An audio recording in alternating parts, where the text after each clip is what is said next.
Assalamualaikum, hai teman-teman. Kali ini kita akan membahas subtes pengetahuan kuantitatif part 7. Nah, di part 7 ini kita membahas 7 soal yang berbentuk cerita tapi tetap membutuhkan kuantitatif atau hitung-hitungan dari kita.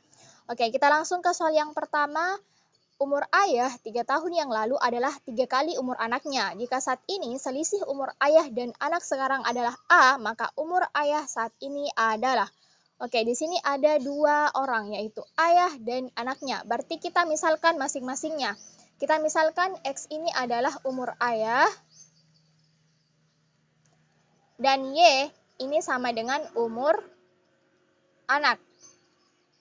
Nah, berdasarkan informasi soal, dikatakan bahwa umur ayah 3 tahun yang lalu adalah 3 kali umur anaknya. Berarti X min 3, kenapa min 3? Karena 3 tahun yang lalu.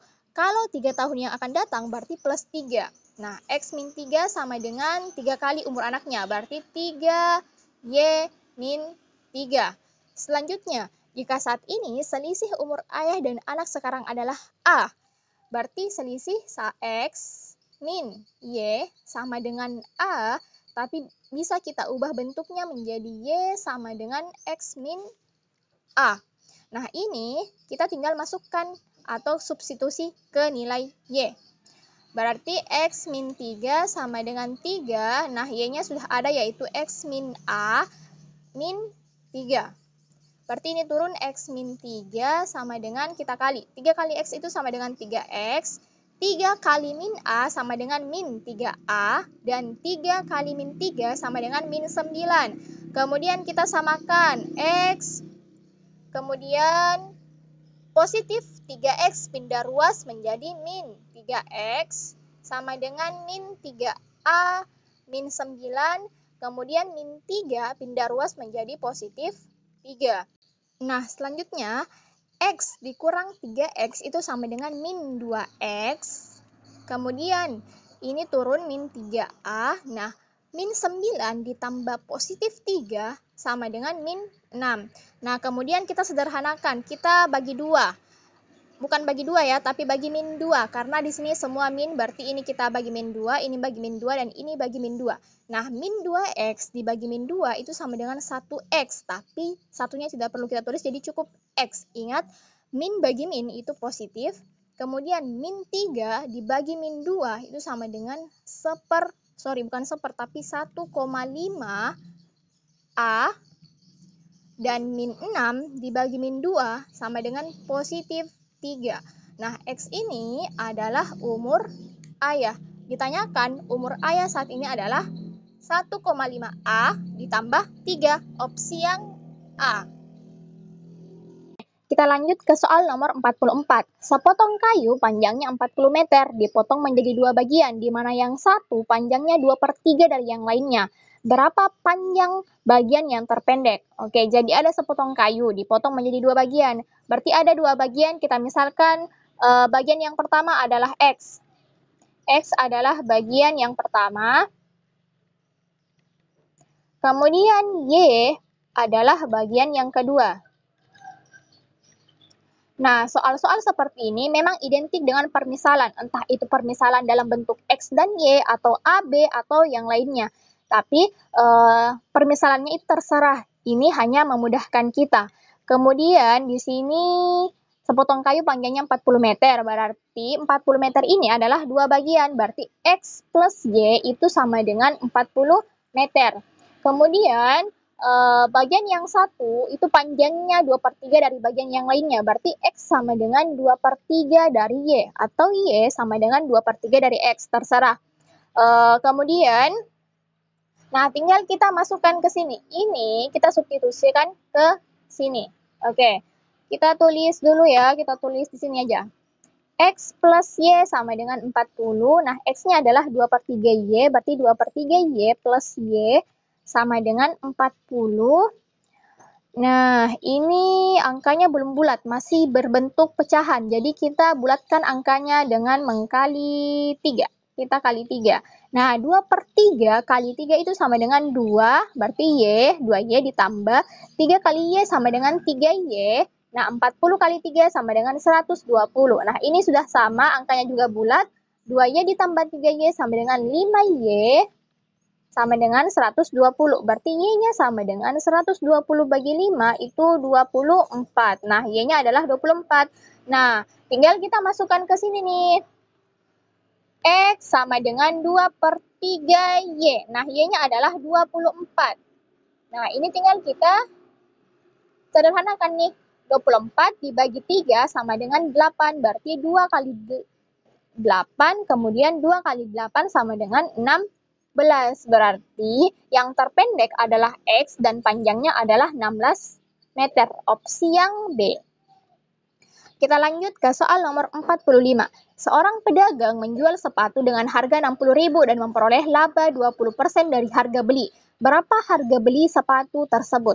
Nah, caranya adalah harga beli, kita singkat menjadi HB, itu sama dengan 100 dibagi laba ditambah 100 dikali harga jual. Ini rumus ya. Nah, tinggal kita masukkan 100. Labanya berapa? Labanya 20%. Kita tulis 20 ya. Ditambah 100. Kemudian harga jualnya adalah 60.000. 60.000. Berarti ini 100 per 120 kali 60.000. Nah, ini coret dulu untuk memudahkan. Kemudian ini juga coret, ini coret. Kita masing-masing bagi 2. Kita sederhanakan ya. 10 bagi 2 itu 5. 12 bagi 2 itu 6. Dikali 60. Ini 60 bagi 6 sama dengan 10. 10 kali 5 itu 50. 50, tapi tadi kita coret 3. Berarti kita masukkan lagi 50.000. Jadi, harga beli sepatu tersebut adalah 50.000. Opsi yang C.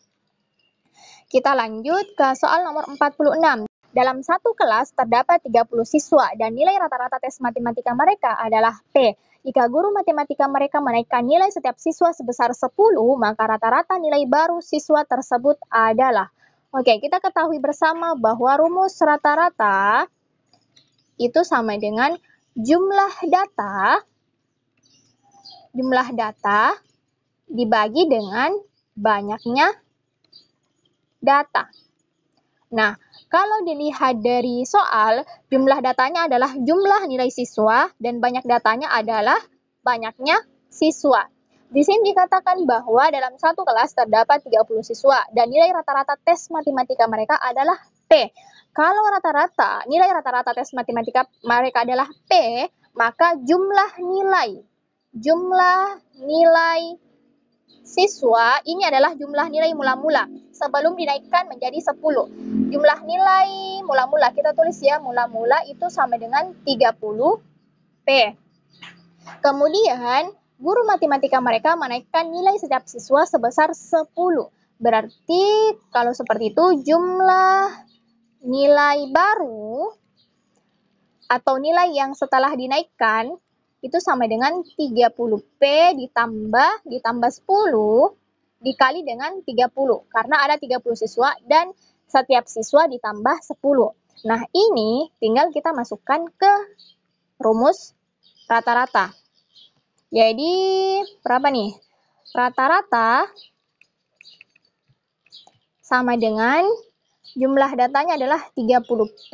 30P ditambah 10 kali 30 sama dengan 300 dibagi dengan banyaknya data atau banyaknya siswa yaitu 30. Berarti ini tinggal kita bagi. Nah, ini tidak bisa ditambah karena ada P. Jadi, ini kita bagi dengan ini dan ini juga kita bagi dengan ini. Nah, 30 bagi 30 itu habis. Kemudian 300 bagi 30 itu sama dengan 10. Berarti tersisa P ditambah 10. Nah, ini merupakan nilai rata-rata baru siswa tersebut setelah ditambah 10 setiap siswa. Jadi, yang paling tepat adalah opsi yang A, P ditambah 10. Selanjutnya ke soal nomor 47. Suatu perusahaan pakaian dapat menghasilkan 5.000 potong baju pada awal produksinya, lalu bulan berikutnya produksi dapat ditingkatkan menjadi 5.050. Jika peningkatan produksi konstan, maka jumlah produksi baju selama setahun adalah. Oke, ini adalah soal bentuk aritmatika. Yang ditanyakan adalah jumlah produksi baju selama setahun. Berarti rumus yang dicari rumus yang dipakai adalah rumus jumlah suku N. Rumusnya adalah Sn sama dengan N per 2, 2A plus N kurang 1, B. Kalian harus ingat rumus ini. Nah, ini tinggal kita masukkan angka-angkanya berdasarkan informasi soal. Tapi kita belum ketahui nilai A, nilai B, dan nilai N. Nah, nilai A adalah suku pertama. Nah, kalau dari soal, suku pertamanya adalah 5.000 karena ini merupakan produksi awal perusahaan. Berarti A-nya sama dengan 5.000. Kemudian B-nya itu adalah beda atau selisih. Nah, selisih B itu rumusnya adalah U2 min U1 atau U3 min U2 atau U4 min U3 dan seterusnya. Nah, untuk mencari beda berdasarkan soal ini, kita memakai U2 yaitu 5.050 dan U1 yaitu 5.000. Berarti tinggal kita masukkan B sama dengan 5.050 dikurang 5.000 sama dengan 50. Berarti B-nya adalah 50. Kita tulis B 50. Nah, apanya nih yang perlu dicari lagi? A-nya sudah ada, B-nya sudah ada. Yang kita cari adalah nilai N. Nah, nilai N-nya adalah 12. Kenapa? Karena ditanyakan di sini jumlah produksi baju selama setahun. Setahun ini adalah 12 bulan, berarti N-nya sama dengan 12. Kita tulis N sama dengan 12. Nah, ini semua tinggal kita masukkan ke rumus. Berarti ini S12 sama dengan 12 bagi 2. 2A-nya 5.000 ditambah N kurang 1. N-nya 12 dikurang 1 berarti 11. B-nya adalah 50 ya. Berarti ini tinggal kita sederhanakan. 12 sama dengan 12 bagi 2 itu 6. Kemudian 5.000 kali 2 itu sama dengan 10.000. Ditambah 11 kali 50 sama dengan 550. Berarti S12 sama dengan N kali 10.550. Nah, ini tinggal kita kali. S12 sama dengan 6 kali 10.550 itu sama dengan berapa nih? Kita coba kali ya. 10.550 kali 6. Ini 0 kali 6, 0. 6 kali 5, 30. Simpan 3. 6 kali 5, 30 tambah 3 berarti 33. Simpan 3. Kemudian 0 kali 6 itu 0. Tambah 3 berarti 3, 10 kali 6 itu 6, berarti S12-nya adalah 63.300. Jadi, jumlah produksi baju selama setahun adalah 63.300 potong, opsi yang D. Lanjut ke soal nomor 48. Saya mempunyai 4 buku IPA, 2 buku IPS, 2 buku bahasa Indonesia, 3 buku bahasa Inggris. Buku-buku tersebut akan ditata berjajar di rak. Jika buku sejenis harus dikelompokkan, maka banyak cara menata buku-buku tersebut adalah. Oke, di sini ada 4 kelompok buku. Buku IPA, buku IPS, buku bahasa Indonesia dan buku bahasa Inggris. Berarti ada 4 buku, 4 kelompok buku, di mana adalah IPA, IPS, Bindo, dan Binggis. Berarti di sini adalah 4 faktorial. 4 faktorial sama dengan 4 kali 3 kali 2 kali 1. Sama dengan 4 kali 3, 12, 12 kali 2, 24, 24 kali 1, 24. Nah, setelah itu kita cari masing-masing cara untuk menyusun masing-masing buku. Contohnya buku IPA. Buku IPA itu ada 4. Berarti 4 faktorial sama dengan 4 kali 3 kali 2 kali 1. Ini juga sama 24. Setelah buku IPA, buku IPS. IPS itu ada 2 buku. Berarti 2 faktorial sama dengan 2 kali 1 sama dengan 2. Selanjutnya apalagi nih? 2 buku bahasa Indonesia. Kita tulis di sini Bindo itu ada 2. Berarti 2 faktorial sama dengan 2 kali 1 sama dengan 2. Selanjutnya yang terakhir adalah Binggis. Binggis itu adalah ada 3 buku. Berarti 3 faktorial sama dengan 3 kali 2 kali 1. Ini sama dengan 6. Nah, Ini semua tinggal kita kali 24 kali 24 kali 2 kali 2 kali 6. Coba kita kali masing-masing ya. 24 kali 24 sama dengan 4 kali 4. 16, simpan 1, 4 kali 2, 8, tambah 1, 9. Kemudian 4 kali 2, 8, 2 kali 2, 4, 6, 17, simpan 1, 5. 5, 7, 6. Nah, setelah itu langsung kita kali seluruhnya. 2 kali 2, 4, 4 kali 6 itu 24. Berarti langsung kita kali 5, 7, 6 dikali 24. 6 kali 4 itu 24, simpan 2, 7 kali 4, 28, tambah 2, 30, berarti 0, simpan 3, 5 kali 4, 20, tambah 3, 23. Selanjutnya 6 kali 4, 6 kali 2, 12, simpan 1, 7 kali 2, 14, tambah 1, 15, simpan 1, kemudian 5 kali 2, 10, tambah 1, 11. Ini 4, 2, 5 tambah 3, 8, 1 tambah 2, 3, ini turun 13, berarti 13.824. Jadi, cara untuk menata buku-buku tersebut adalah 13.824 cara, opsi yang B. Kita lanjut ke soal nomor 49. Suatu situs mendapat 500 kunjungan per hari dalam periode 14 hari. Jika kunjungan periode ini rata-rata jumlah pengunjung untuk 8 hari pertama adalah 650. Berapa rata-rata jumlah pengunjung per hari untuk 6 hari sisanya? Jadi ada 500 kunjungan per hari dalam periode 14 hari. Berarti 500 dikali 14 sama dengan 7.000. Nah, 7.000 ini adalah kunjungan selama 14 hari. Di sini dikatakan bahwa pada periode ini rata-rata jumlah pengunjung untuk 8 hari pertama adalah 650. Berarti jumlah pengunjung untuk 8 hari pertama adalah tinggal kita kali 650 kali 8 ini sama dengan berapa nih? Coba kita kali 650 kali 8, 8 kali 0 itu 0, 8 kali 5 itu berapa nih? 8 kali 5 itu 40, berarti 0, simpan 4, 8 kali 6 itu 48, 48 tambah 4, 48, 49, 50, 51, 52. Berarti 5.200.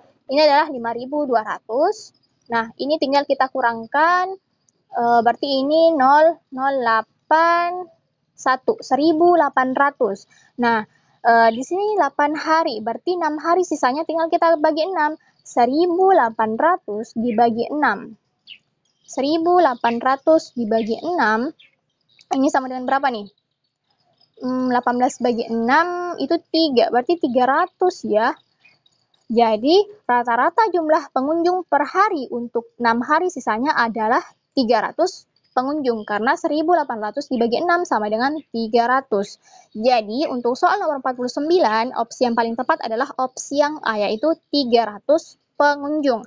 Nah, ini merupakan soal terakhir, jadi untuk soal-soal pengetahuan kuantitatif part 7 cukup sampai sini dulu, dan sampai jumpa di pembahasan soal-soal selanjutnya. Terima kasih.